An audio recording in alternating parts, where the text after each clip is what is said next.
Please welcome from Emotive, Matt Bosworth.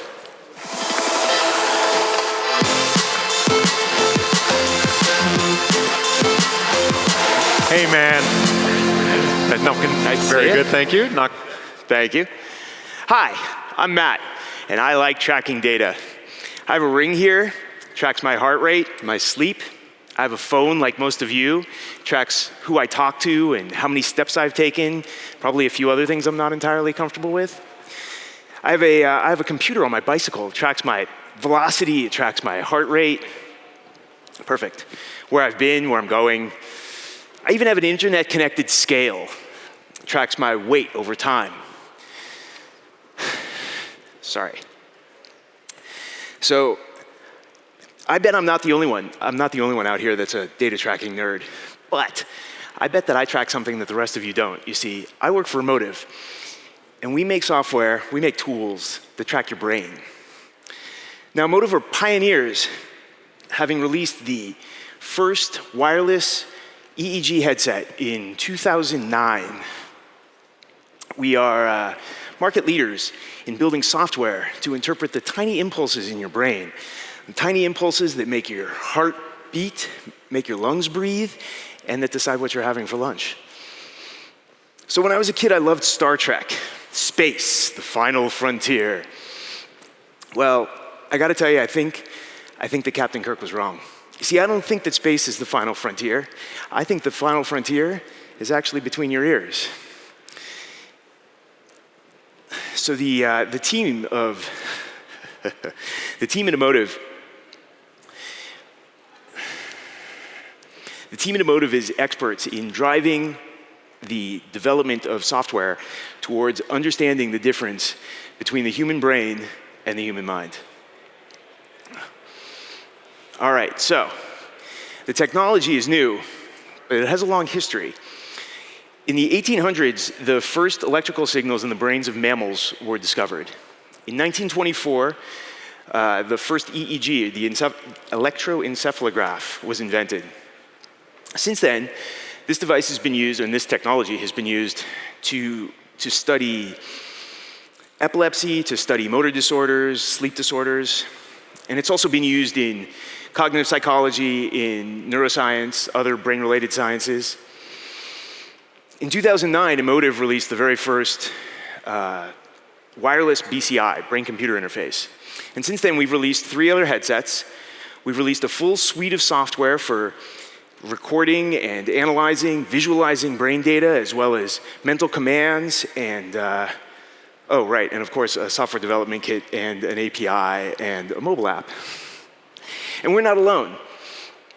The global market for neurotechnology includes neurosensing like us, neurorehabilitation, neuroprosthetics, and neuromodulation. And that market was worth $8.4 billion last year, and it's expected to grow to about 13.3 by 2022.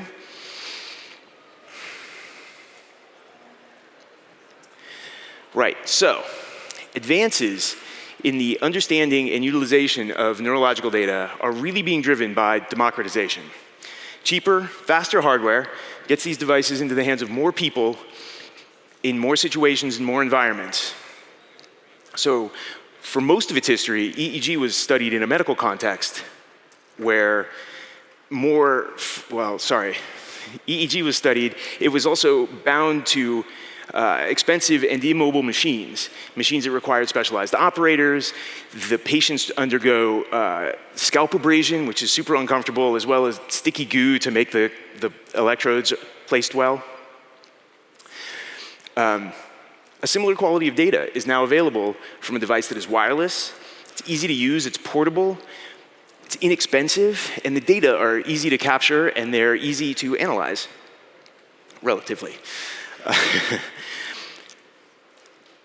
So the combination of EEG and Bluetooth has made it easy for anyone, anywhere, to record their brainwaves with their mobile device, upload them to the cloud for storage and analysis, and to seamlessly track their thoughts over time. Because of this simplicity and this ease of use and this mobility, a treasure trove of data is being generated that A treasure trove of data is being generated that explains or helps to understand the relationship between the human brain and the human mind. Now, previous to this device, this data, EEG, was primarily studied in a medical context where it's far more about understanding diseases of the brain rather than how healthy brains function. However, this scope has now been hugely expanded. We have world-renowned scientists using wireless EEG to study epilepsy, to study ADHD, to study autism. And outside of that, it's also being used in healthy populations now to study cognitive processes like focus and memory and attention, as well as spatial cognition and speech and auditory processing. And then outside of the academic ivory tower, citizen scientists are taking this stuff out into the world. There are adventurers who are tracking their progress across continents. There are meditators tracking their progress towards nirvana. We have companies studying focus in the workplace. We have organizations analyzing attention behind the wheel of a car. Beyond that, there are people with severe disabilities who have regained the ability to communicate. There's one man we're going to see in a minute. There's one man who lost the use of his limbs and was able to leverage our technology to drive an F1 race car. Emotiv has now amassed the largest data bank in the world of human EEG recordings, including recordings from thousands of people from over 120 countries. And our team of scientists is driving understanding of the human, or understanding of the relationship between the human brain and the human mind. So what has this combination of science and technology brought for us? Well, BCI, brain-computer interfacing, allows a user to train their brain to affect the environment, the world around them, through the Internet of Things. Now this is truly personal computing. And at first blush, it may sound prosaic. It may sound like a fancier version of Alexa or Siri. But consider people who have difficulty communicating or can't interact with the world in the normal ways. And then consider the implications of quantified cognitive and emotional state in the way that it could affect the world around you. So imagine a car that could slow down or otherwise alert you if your attention drifts or if you start to get drowsy. Or imagine a playlist that reacts to your mood, or lighting that dims as you drift off to sleep. These sorts of things aren't fiction or fantasy. These are reality. They're coming to be. Speaking of cool things coming to be, check this out. A Fórmula 1 marcou muito a minha infância. As corridas aos domingos, os grandes pilotos, aquela emoção toda. E agora estou eu aqui, me preparando para pilotar um carro de corrida. Gato, você tá brincando. Olha isso. A largura do pneu. Nossa, olha o tamanho. Esse capacete é o seu volante. Ele capta suas ondas cerebrais e traduz em comandos para a direção do carro. Direita, esquerda. Acelera. Uau!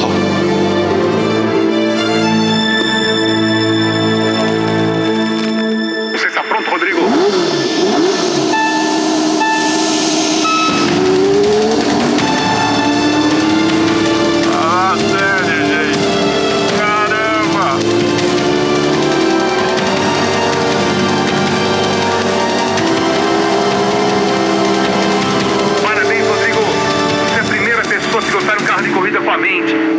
O que vai colocar as pessoas em condição de igualdade é o respeito às diferenças, é a sua atitude.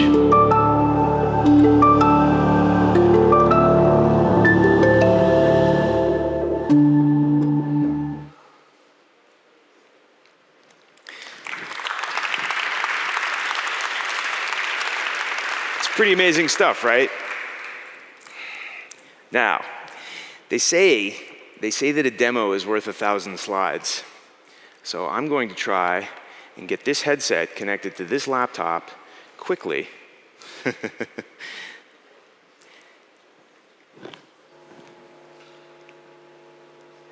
Nope. Maybe this will help.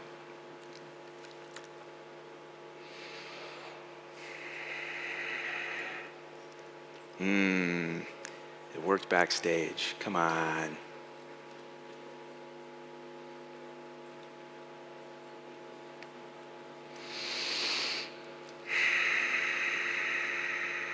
Oh, so sad. Why are you making me sad?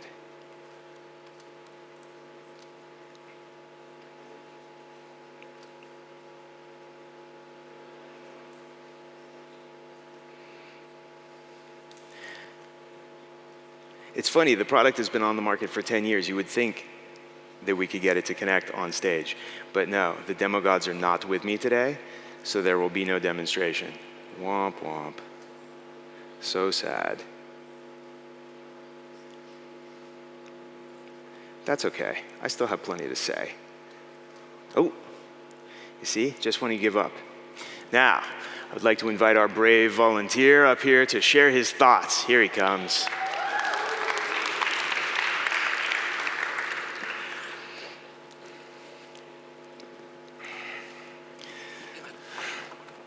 Welcome. Thank you. All right, so we're gonna put this bad boy on. So the first screen that you get is your connection screen. You can see all of the contacts either make good connection or don't. And you want to get this as green as you possibly can. But even if it's not perfect, we can still keep going because we just, well, as you saw, the demo gods are not really with me today. Is it this one or this one? That's okay. 85%, I'll take it. So, here we go. Perfect. So, this is our BCI product. This is mental commands. So what this allows you to do is first train your brain, choose a particular thought that's not going to move the box, and you'll see the box in a second. And then we're gonna pick a different thought that is going to move the box, and then we're gonna switch it into live mode so that it will actually try and, his thoughts will move the box by themselves. So first we're going for neutral.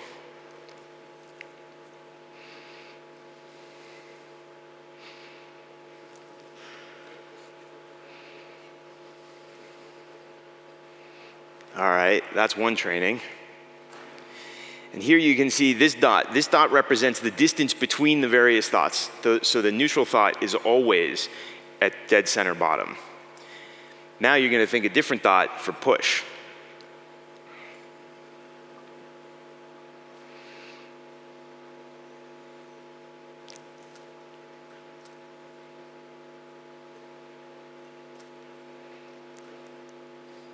All right, so that's one training. Now this is actually a machine learning algorithm. So this is the distance between, or rather the distance between these two dots represents how well the computer algorithm can tell the difference between the neutral thought and the push thought. So if you give it a little more data to train on, same thought one more time.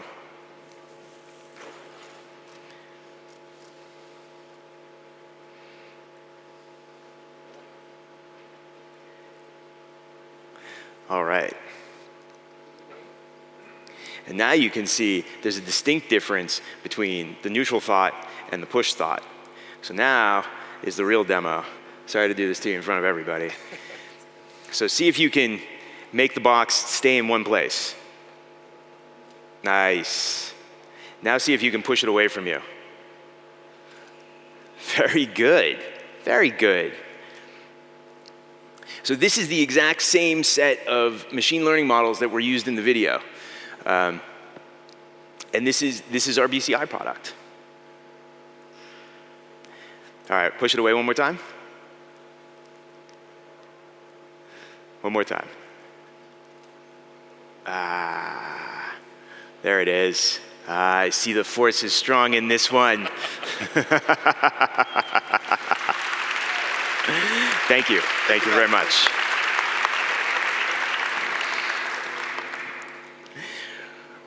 Right, so done with the demo. Back to the slides. So, BCI, mental commands, super interesting stuff, really, really cool. However, the data that's generated from a BCI system is very specific to the user, which makes it very, very useful for distinguishing and very accurate at distinguishing whether you want to turn left or turn right, push the box, keep it neutral. But it's less useful for the scientific community at large. To me, the real promise of neurotech in general is quantifying generic cognitive states, states that are consistent across people. And for that, what you really want is neurofeedback. Neurofeedback is the idea of presenting real-time information about a user's mental and emotional state back to that user and then allowing them to attempt to change it. And this is an example on screen of the sorts of things that we do. Neurofeedback hinges on on the science of neuroplasticity. Neuroplasticity is based on research that shows that human brains aren't hardwired, but rather continue to grow and adapt throughout your life. Now, that research was done on animals and people with severe injuries, things like lost limbs, things like strokes, brain damage. But there is another group of people who actually shows consistent neuroplasticity, and that is the minds, the brains of mindful meditators, people who practice meditation. There are EEG studies that show significant differences between experienced meditators and novices in brain frequency ranges that are associated with internalized attention and mindfulness. And there are fMRI, functional MRI studies that show that the brains of meditators actually are altered, that there is increased gray matter density and white matter pathways in several parts of the brain. And I am running out of time. So, I wonder if I can skip the video. Can I skip the video? Yes. Nope, back one. All right. We skipped the video because it really wasn't that cool anyway. I mean, it's pretty cool, but maybe I'll show you later. So, here's the system. Here's the situation. You have neurofeedback. Neurofeedback gets you people creating lots of data. Now, once you have this system and you have cheap hardware, now you get citizen science. Citizen science means lots of people are taking this out into the field. They're collecting data from all sorts of places. And that data can then be used to train machine learning models. And these machine learning models can recognize different cognitive states. So you have people recording data about them when they're happy, when they're stressed out, when they're running, when they're this, when they're that. And you can take that data, and you can improve your models and then present that data back to the machine learning or to the neurofeedback community. So you have these machine learning models that keep getting better. You present better models to the machine learning community. They get excited. They record more data. That data improves the models. And you have this wonderful virtuous cycle of improving data and improving understanding of the human brain and the human mind. So I had all sorts of fabulous statistics about mental health and the World Health Organization, but I have run out of time because my demo did not agree with me. Trust me when I say it's important that this neurological data and neurotechnology offer the opportunity to solve real problems in the world. The number one mental disorder in the United States is anxiety. Occupational stress costs $300 billion a year just in US companies. The WHO calls stress the epidemic of the 21st century. There's all kinds of reasons that we need to do this. And this is one way to do it, is by getting cheap hardware into the hands of more people so that they can get out there, make more recordings, get it to scientists. Scientists do all sorts of fun machine learning models that improve those recordings, and around it goes, and the world gets better. Thank you. Fascinating. Great stuff, Matt. Okay, so I want to try that myself. All right. Not now. Afterwards. You saw how well it went last time. On break. Well, actually, I was thinking there could be electromagnetic interference from all this stuff. It's between the headset. Yeah, I tried to check it yesterday, but Yeah. Well, I'm glad it worked out. It works at home, I promise. And we've got some questions for you. Oh, boy. So let's go for, I'd like to take the third one. How can BCI actually help with anxiety? So BCI, I don't think can necessarily help with anxiety. Neurofeedback, however, can. So the way that it can help with anxiety is when you're feeling anxious or when you're not feeling anxious, we have a model for anxiety. And that model allows you to see, like, am I anxious? Am I not anxious? What happens if I go for a run? Does that calm me down? Does it make me worse? What happens if I take a deep breath or a couple of deep breaths or maybe practice a little meditation? Like, there are ways that it allows you to measure your brain state and then take actions to change your brain state. Interesting. And at the very end, you started talking about sort of citizen science. Oh, yeah. Could you talk just a little bit about what some of your future plans are for that? Well, there's a product that we're working on. Oh, is it embargoed? Okay, don't break the embargo. I don't know in that it's... general, In general... what could one do? In general, what one could do is sort of what I was describing. If you can create an experiment that causes a person to be stressed consistently, and lots of different people are stressed, then you can give that to people and measure their stress. And so if this person is happy and then they're stressed, and this other person over here is depressed but they're stressed, the more people that you give it to, the more those other states fall away, and you now have a model for what stress looks like. When you have a model for what stress looks like, now you can present that model to people, and they say, oh, look, I'm stressed. I should go for a run or take a deep breath or whatever my stress management process is. Okay, great. And one more question. Sure. This is a fun one. The name is Kosmin, wants to know, have you used it for lucid dreaming? I have not. I sleep like a rock. Okay, you're out when you go. But no, honestly, I don't know. I know that they do sleep studies with it, but I haven't read any papers about lucid dreaming. It seems like it would be something for you to try, Cosmin. Yeah, there you go. Yeah. The headsets are available on the website. It's emotive.com. You can buy one. You can take it home and see what happens with lucid dreaming. Fantastic. Okay, well, great stuff. Thank you, Matt. Thank you. Well done. Round of applause for Matt. Thank you.